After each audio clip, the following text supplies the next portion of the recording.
Yeah, so I wanted to talk about like just and you could give me your rising and I would love to tell you. So Leo rising, fifth house, seventh house, the people who would most likely be committed to you, right? And this is just me talking like for houses, no aspects or anything like that. So seventh house Aquarius, right? The people who would most likely be loyal to you are usually people who are pretty far away. Yeah, 11th house Aquarius. Yeah, these are people who usually be very far away, people who are kind of hypocritical or people who would kind of ghost you. So you run into a lot of people that are hypocritical. You would find them they would probably tell you that they are being as loyal as possible to you. You're definitely one of those people who disloyal people are like honest with, or who disloyal people are very attracted to. Those people that quote unquote change their whole lives for a person. You're definitely that person or one of those people. Now I'm not saying that this is going to last forever and ever. Amen. You know what I'm saying? Like I'm just saying that like this will be a period in your life where a whole like where people who aren't honestly like people that settle down are very committed to you. They'll settle down with you for a moment or however long their moment is. So you also have people, right, that are a part of organizations that would be committed and loyal to you, or perhaps both of you guys could be committed and loyal to some type of organization. That's very possible. And you guys just find each other in that commitment to said certain organization or said certain even hospitals. Both of you guys could work at a hospital. Air signs are very good with their hands, especially if they have earth like connections, like if they're air and earth. It may not work out too well for them in their body, you know, like some of our doctors are incredibly sickly people, but they're very good with their hands. So yeah, you might find people that are into hospital work that are very committed to you. Even singers, musicians, people like that, people that are always on the road, committed to you. People on social media can be incredibly committed to you. It's just honestly what your environment is like and where you fall instead in that environment.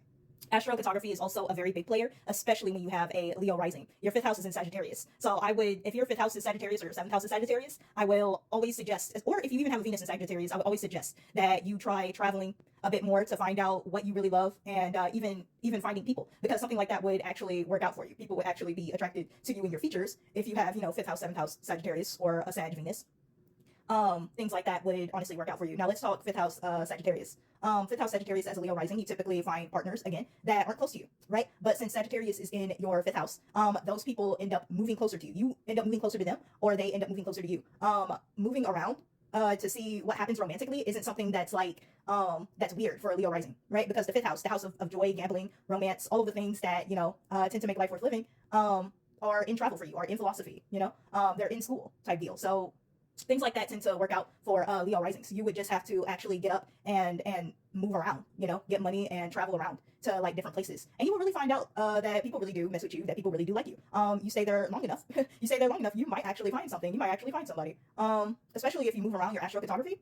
Leo risings tend to have a good intuition when it comes to traveling because of that fifth house Sagittarius. Especially if there are planets there. Like me, when I was traveling, I ended up going straight to my Venus line. Didn't even know. I was just like, that's the place I want to go. And people were like, why? And I was like, because my intuition is telling me to. Like, that's a good place right there. I know it. And you letting your intuition be a guide. I had a wonderful place. Didn't even know I was on my Venus line. I was straight up attracted to my Venus line, knew it, and went straight there. So that's what I'm saying. Like fifth house intuition, Sagittarius traveling intuition. You have it. You don't have to be a Sagittarius to have the traveler's intuition. You just need to have it in. You just need to have Sagittarius in specific places. Fifth house is one of them. Also, I ended up going to my Neptune line as well when I was traveling. I went to my Neptune Uranus line, straight on top of it, and went to my Venus line, I was between Mars and Venus, and ended up leaning more toward Venus again. So again, like it was a very interesting time. The Venus Mars mix is a bit weird. There are people that try to get angry with you. I would say that there are people that get upset, angry, or jealous at you when you're on your Venus, between Venus and Mars. But especially if you're like me, the Venus is going to take over, and they're going to end up letting whatever go, which is exactly what happened to me. There are people that were mad, and they ended up letting it go. Yeah, but yeah, like all in all, you'll have a very good time listening to your traveler's intuition for sure.